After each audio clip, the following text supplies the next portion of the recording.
When we were kids, we all learned how to play tic-tac-toe, right?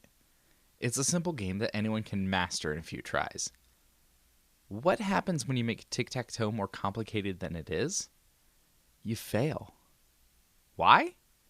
Because tic-tac-toe is simple.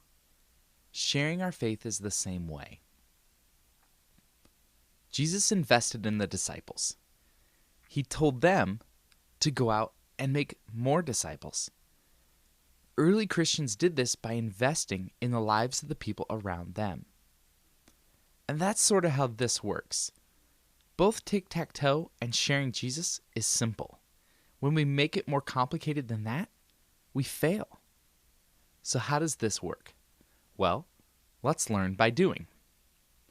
This is Steve. He's lived at his house at 4th and Elm for about 7 years. He knows most of his neighbors' names, but only talks to a few of them. Steve wants to invest in his neighbors so that hopefully he can introduce them to Jesus. Steve would start out by drawing a simple tic-tac-toe board on a piece of paper. Then he draws his house in the middle. That's your free square. Next, Steve thinks of neighbors immediately around him and writes in the names where their houses are. If he doesn't know the name, that's okay. Just leave it blank. Steve's first goal is to fill in all the spaces around his house. So Steve needs to get out and meet his neighbors. How did he do it? Well, Steve owns a snowblower, and when it snowed, he went and cleared all the sidewalks around his house, then went to every front door, knocked, and introduced himself. Folks were so happy that he cleared their walk that they wanted to talk. A lot.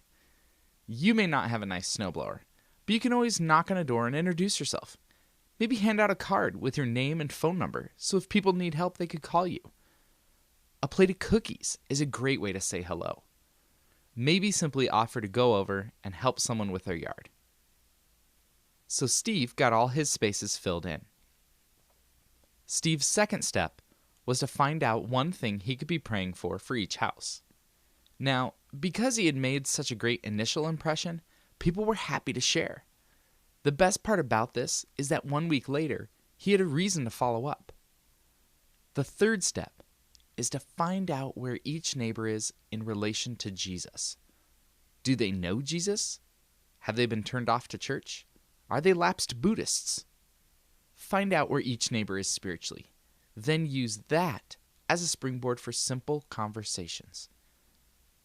The more Steve prayed for his neighbors, the more he grew a heart for them. When Steve's neighbors saw that he genuinely cared about them, they began to share more and more. Before Steve knew it, he saw his neighbors like Jesus sees them, with compassion. Eventually, Steve was able to introduce some of his neighbors, Frank and Lisa, to Jesus. That's the ultimate goal of this tool, that you can simply and clearly learn about your neighbors, know them, and love them like Jesus. As simple as that.